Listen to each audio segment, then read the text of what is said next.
60% of people will avoid your business if you have an unattractive logo. This podcast is sponsored by Resurrection Design Company, which helps kingdom-minded businesses and churches fix that problem. Right now, they're running a special for the listeners of this podcast, a free website design for the first 2 people who sign up for a brand identity package. This offer expires the last day of this month, so get out your phone now and visit resurrectiondesign.co/matter to claim your free website design. The link is in the description. Hey guys, welcome to the Conversations That Matter podcast. I'm your host, John Harris, with another hot take from the truck today. I'm going to talk about a conversation I had years ago in seminary with a professor of mine that I have never forgotten about, because I think right now especially it is so applicable. So let me just give you a little bit of a thumbnail about what that conversation looked like, because I do write about it in my book, Christianity and Social Justice, but the context is important. So it's, I think, 2017. I walk into his office. I think that this professor possibly voted for Trump. He seems like he's conservative, but I'm not exactly certain, but I'm pretty confident. And I start asking him about social justice stuff and specifically things happening on campus. Now, at this time, this is before 2020, people out in public didn't believe what was about to happen. They didn't see it, and I did, because I was sitting at a Southern Baptist seminary and I saw the stuff they were pumping in, and it was really radical stuff. And so I started asking him about it, and he says, shut the door. He starts whispering to me, and I don't know why he shared this, but he said, look, if people knew what I thought, I might get canned myself. You need to be careful. Don't share things that are going to get you in trouble. Your job is to be a student. I said, well, look, I respect a lot of brave men throughout history. If no one's going to be brave and stand up to this in the faculty or in the administration, I don't mind doing it. And he goes, how would you do that? I said, well, I could go to the internet. I could go to a reporter. And he said, the brave men from history that you respect, what do they have in common? And I'm thinking courage. I'm thinking the need of the moment. They were able to see the abilities they had, and they were able to meet those needs. He goes, something else. They had been tested already at lower stages. They had made their way onto a platform where they had authority, and they were in a hierarchy. And because of that, when the need of the moments arose, they were able to do something because they already had institutions and people who trusted them and put confidence in them. And I said, well, that's true. He goes, what's your job and what's your platform? What's your role? I said, being a student. And he shook his head. He goes, yep, that's correct. That's your role, is to be a student. And right now, as you're in seminary, your role isn't to go fight the battle of what's going to be taught at the seminary. Your battle is to learn. And once you learn and gain a platform, then you can go on to other battles. Now, this was really good advice, although, as you might be already putting together, I probably didn't follow it. In fact, I really didn't completely follow it. And let me tell you the reason I didn't. The reason I didn't completely follow this is because I did not see any faculty or administration standing up to this garbage. None, not one. And I went to several professors. I tried to go through proper channels. Not one of the people concerned were willing to stick their necks out. And I understand why, and I'm not blaming anyone in particular. But it was because of that I eventually decided to share about my experience on campus. And of course, this brought severe blowback for me. This was something I didn't really need in my life, nor did I want to do it, but I felt like it needed to happen. Students needed to be warned about what they were about to face going into a place like Southeastern, and the people funding the Southern Baptists, which fund these schools, needed to know what these campuses were teaching. So anyway, long story short, I go online, I share about my experience, it goes mini viral, and I decide that I'm going to start talking about the issue a little more, because people from all over the SBC and Christianity in particular are reaching out to me and saying, John, it's happening here, please keep talking. And then 2020 happens, and voila, there's a platform for me online. Now, this has always bothered me to some extent. I'm not going to lie. It's always bothered me a little bit that my platform has been online exclusively. Now, I shouldn't say it's entirely exclusive. I mean, obviously, I do have roles that I've fulfilled in other capacities. Currently, I'm serving at my church. I had some ministry experience before getting into these roles. There was some leadership that I had already demonstrated, but to make the jump I did is something that I actually tend to echo what my professor said. It's not really for most people. And it's a very dangerous thing. And if you don't view it as a dangerous thing, then I think you can wind up in a lot of trouble. And right now, that's the situation we are in. We are in a lot of trouble. I'm really grateful that President Trump is in the Oval Office. I'm really grateful for a lot of the positive things I see happening. But we are at a crisis point in the realm of communication, truth, and stability. And the reason for this is because of what happened in 2020 more than anything else. What happened in 2020 is a number of narratives converged that were being pushed that people now realize were lies. You had the COVID stuff, you had the BLM stuff, you had the Me Too stuff, you had the radical LGBT stuff.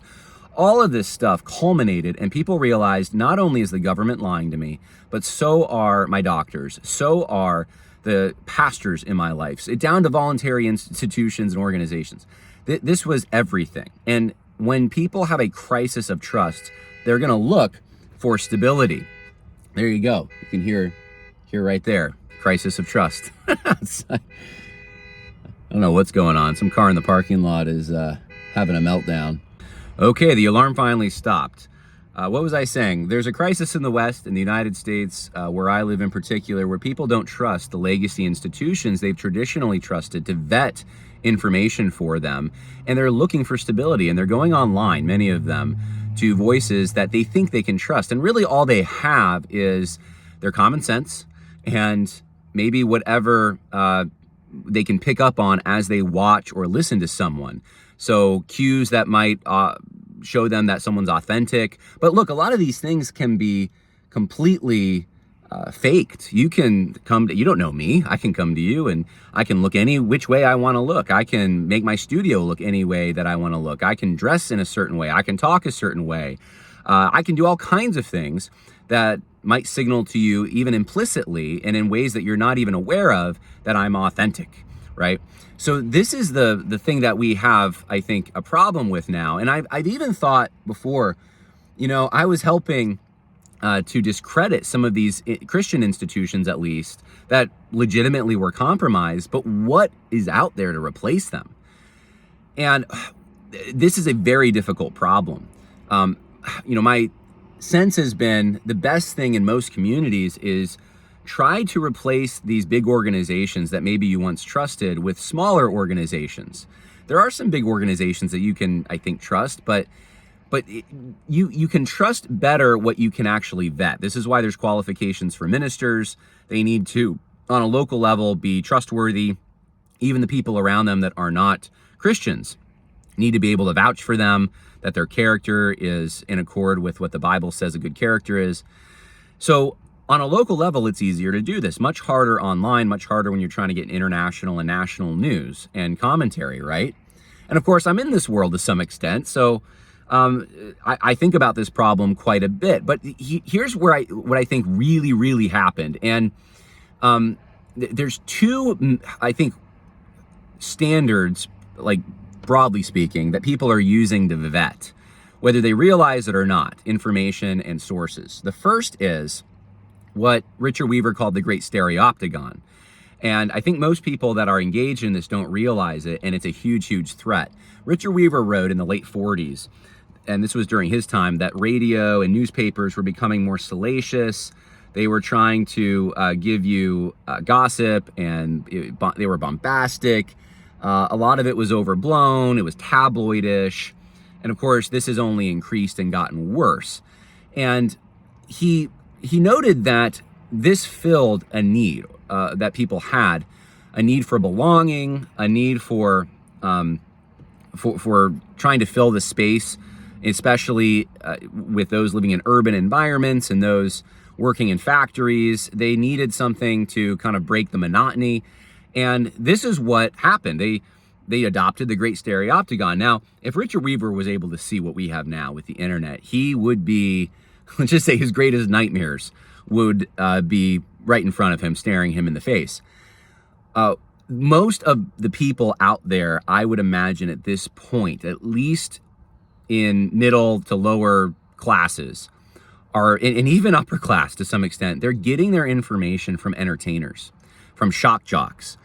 They're going to places that are going to tickle their ears, tell them what they want to hear, tell them what they think makes sense of their life, but Sometimes they don't have even the basic ability to think through what's being said and notice that actually they're being sold a bundle of ideology and it's not making sense of all the things that fall outside of the paradigm. They're moving to outlets that they're comfortable with rather than necessarily outlets that they need, that are good for them, that help them fulfill their responsibilities and tell them what they need to know to fulfill their responsibilities. Entertainment has completely been fused with these kinds of things. And I'm not saying this is all bad in every sense. It's not bad if you're an entertainer and you do a podcast and you talk about serious issues. That's not bad. It's the scale on which this is happening that's bad, and the exclusive way that people are getting their news. I remember maybe 10 or 15 years ago, there was this big outcry that people were getting their news from Comedy Central. They're going to the Daily Show. They're listening to guys who are comedians, and that's how they're figuring out how to navigate the world, how to vote, how to make choices. And of course, this was a good rebuke. It's true. This is not a good thing. You shouldn't be. If you already know what's going on and then you want to go and enjoy comedy, then, okay. But if that's where you're going for your source, well, that has just increased about 1,000 times at this point. And we are left with a very fractured world where people are coalescing around popularity figures. So this is one of the standards. It's the great stereoptagon, okay? And this is a big threat. You need to be aware of it in your own life. Even when you're listening to me, think through, what value are you getting from this? Are you being informed in ways that actually help you in your life? Is this something that encourages you to do the right thing? Does it make your life better? Or is this something that's filling a void left behind by something else and you're looking for stability? Or is this something that you go to because there's an entertainment value, or it tells you just what you want to hear? You got to be careful of these things. Now, the other, and this is a good thing, the other way that people are vetting, and I want to see this increase, is they're looking for people that have some stake in the game. They want people who have proven themselves. And the way that you can test whether someone's proven themselves is, have they counted the cost? Have they gotten in trouble with the right people, so to speak? Have they been willing to sacrifice for the truth? And do they have a record of sacrificing? Because that's another thing that you can look at. It's another metric. It's not the only one, but it's another metric you can look at to try to figure out if someone's trustworthy. Now, of course, now there's a market for this. So you're going to have people who will say transgressive things just to try to build up their credibility in this area because they're looking to corner a market for people who are looking for that thing. So you got to watch out for that. But in general, this is a good thing, especially when it's someone that has already gained a platform and is willing to lose it for the truth. That's the big question.